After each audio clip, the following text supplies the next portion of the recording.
नमस्कार, बहुत स्वागत है आपका। आप देख रहे हैं ग्रैंड धर्मा सन्मार्ग। कार्तिक पूर्णिमा को लेकर थोड़ा सा कन्फ्यूजन चल रहा है, आज हम क्लियर कर दें। देखिए, कार्तिक पूर्णिमा की जो कथा है, व्रत कथा, वो आप 19 नवंबर को करवाएंगे और 18 नवंबर को कार्तिक पूर्णिमा नहीं बल्कि चतुर्दशी है, नरक चतुर्दशी। इस दिन आप दीपक निकाल सकते हैं।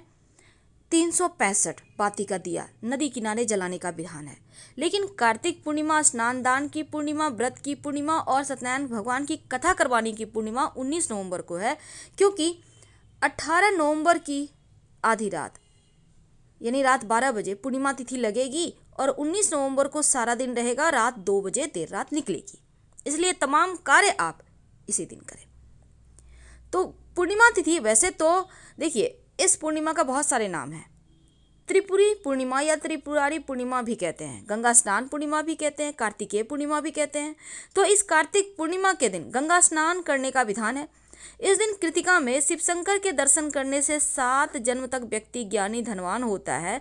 और इस दिन आकाश में उदित हो रहा हो जब चंद्रमा, उस समय शिवा, संभूति, संतति, प्रीति, अनसुईया, क्षमा, इन 6 कृतिकाओं का पूजन करने से शिव जी की प्रसन्नता भी प्राप्त होती है।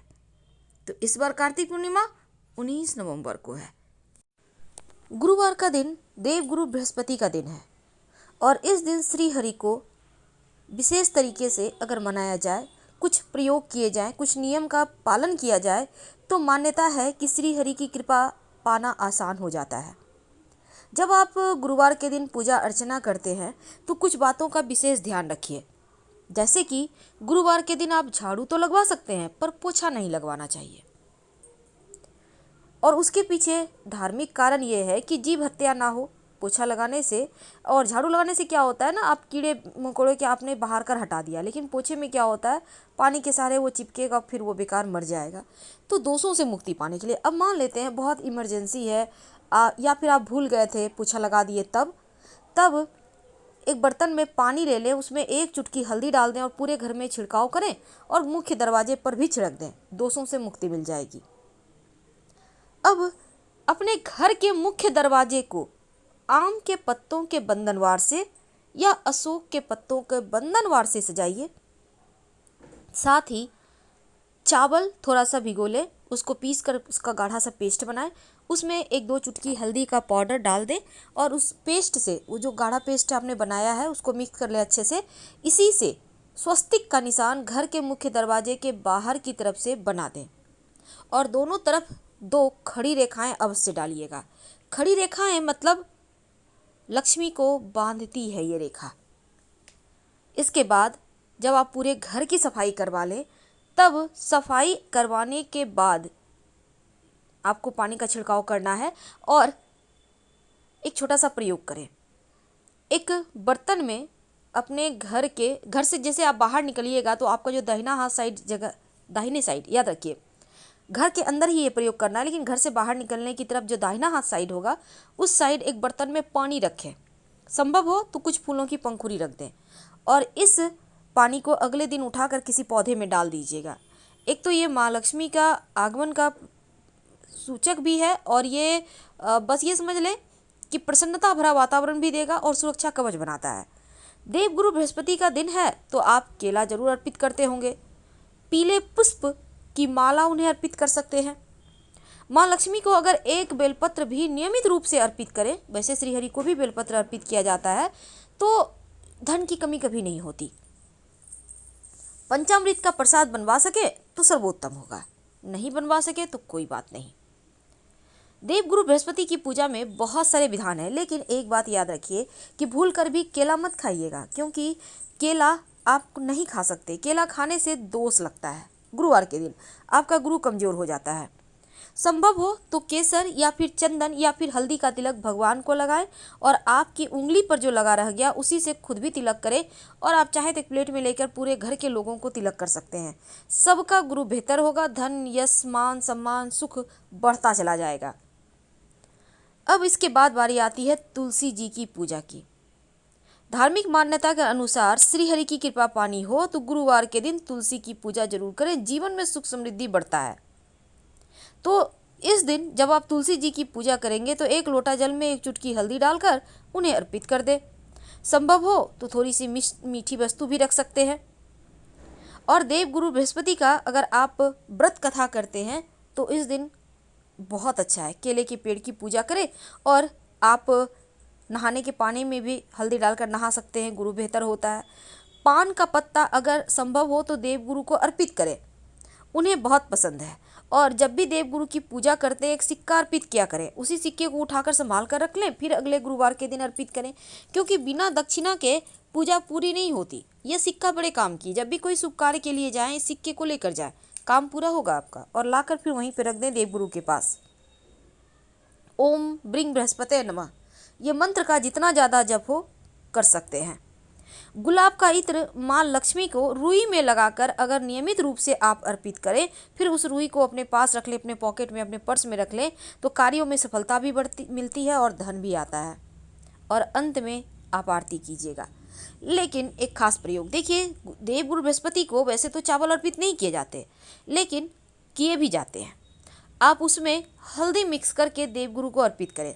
प्लेन चावल, सादा चावल मत अर्पित कीजिएगा, दोष लगता है। या आप चाहे तो थोड़ा सा कुमकुम मिक्स करके भी कर सकते हैं। गुरुवार के दिन अगर आप कलश स्थापित करते हैं तो क्या करेंगे, कलश में एक सिक्का, एक सुपारी डाल दीजिएगा, उसमें पंच पल्लव रखिएगा और उस कलश के गले में मौली धागा बांध दीजिएगा। और इस जो आपने पंच पल्लव रखा उसके ऊपर एक सेब या एक केला या फिर एक नारियल जो भी आपके पास है रख दें और फिर पूजा करें। देवगुरु बृहस्पति की पूजा में आप लड्डू का भी भोग लगा सकते हैं और गुड़ और चने का भी भोग लगा सकते हैं। वैसे गुड़ चने का भोग आप केले के वृक्ष में भी अर्पित कर सकते हैं। गुरु संबंधी हर दोष समाप्त हो जाता है। और जब धन की मुश्किलें जीवन में ज़्यादा परेशान करें तब एक छोटा सा प्रयोग कीजिएगा। देखिए, एक बात हमेशा ही याद रखिए, देवगुरु बृहस्पति का दिन है गुरुवार, तो कुछ ऐसी चीज़ें हैं जो भूलकर भी ग्रहण नहीं करना चाहिए। और उन चीज़ों में जैसे कि बैंगन है, लहसुन प्याज है, केला है, मसूर की दाल है, तो ये सभी चीज़ें मत खाइए।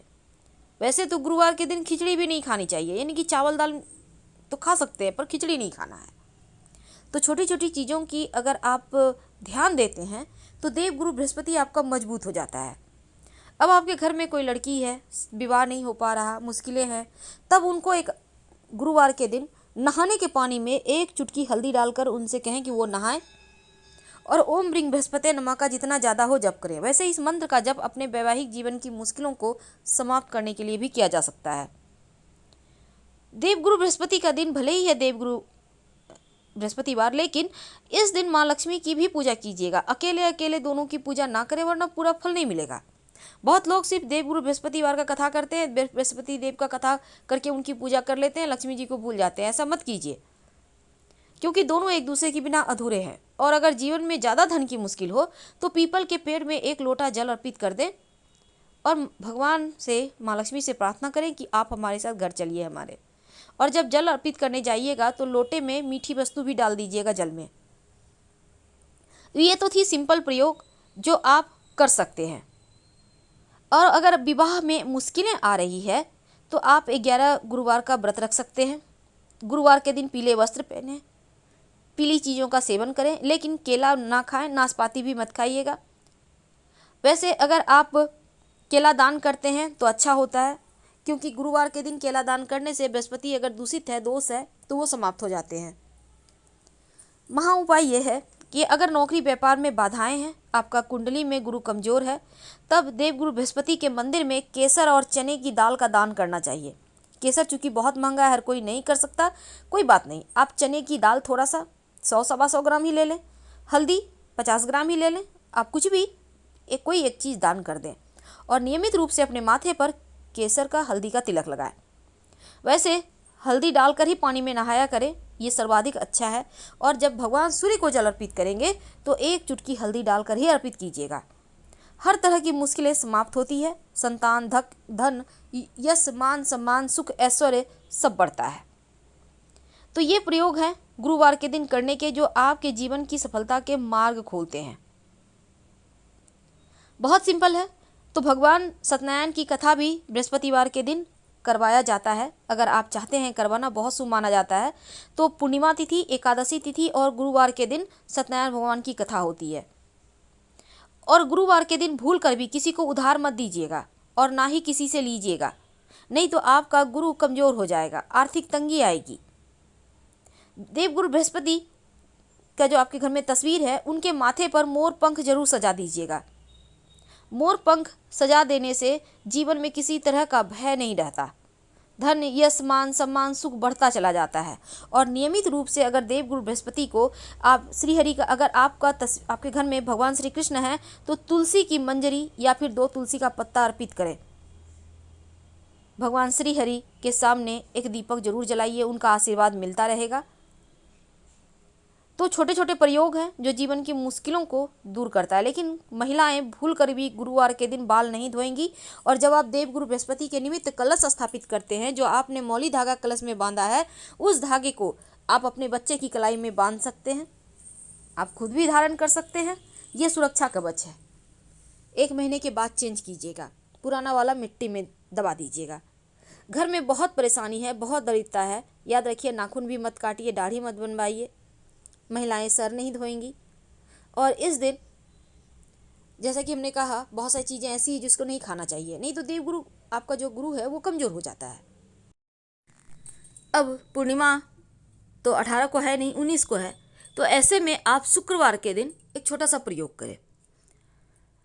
आप रात में जब दीपक जलाएं, हर जगह, घर के मुख्य दरवाजे पर, चौखट पर, पास के मंदिर में, पास में कहीं जल का स्थान है, नदी सरोवर है, वहाँ जलाएं, अपने घर के पूजा स्थान पर, तुलसी जी के पास।